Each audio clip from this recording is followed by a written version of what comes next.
Disa nga parcelat të cilët janë në programën për shitje, janë në kundërshtim me interesin publik.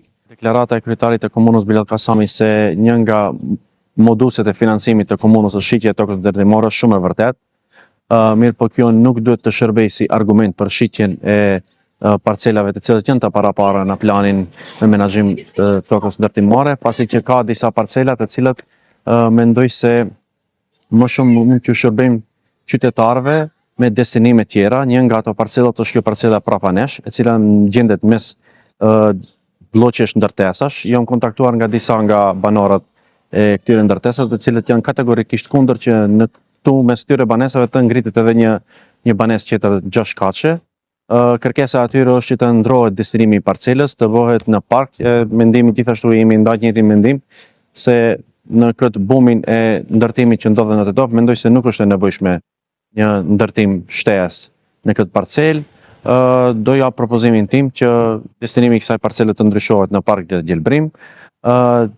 Një çështje tjetër ishte se u kriju shumë bujë në opinion kjo mënyra e çmimores në cilën shiten tokat ndërtimore. Të gjithë duhet ta dinë se çmimorja caktohet nga qeveria, është çmimore e cila është caktuar që nga koha kur BDI-ja ishte pjesë e pushtetit.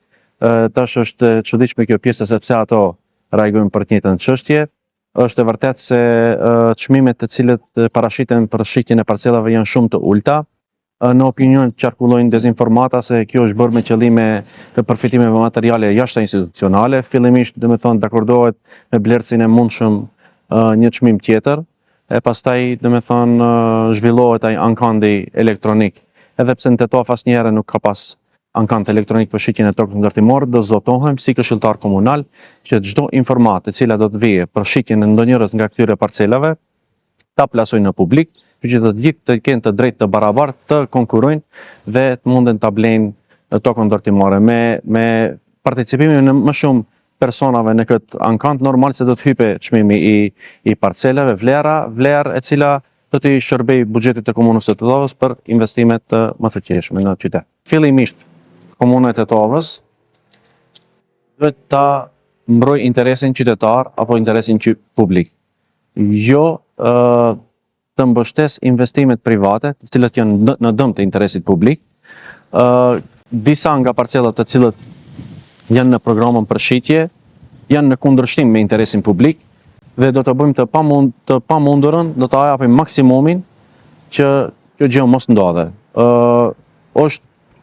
Është politikë e kryetarit aktual të komunës, të gjitha edhe institucionet ndërmarrjet komunale të i jap me partneritet publiko-privat. Disa nga këto parcelat të cilët janë në programën për shitje janë me destinimin për garazhe në kate, e kjo është një mundësi e mirë që nëse komuna vetë nuk mund të investojë për garazhe në kate, mund të bëjë një partneritet publiko-privat që Tetovës ti mundsohet ndërtimi i garazheve në kate dhe ta zgjedhim këtë kaosin me parkinget që momentarisht ndodhen në qytet.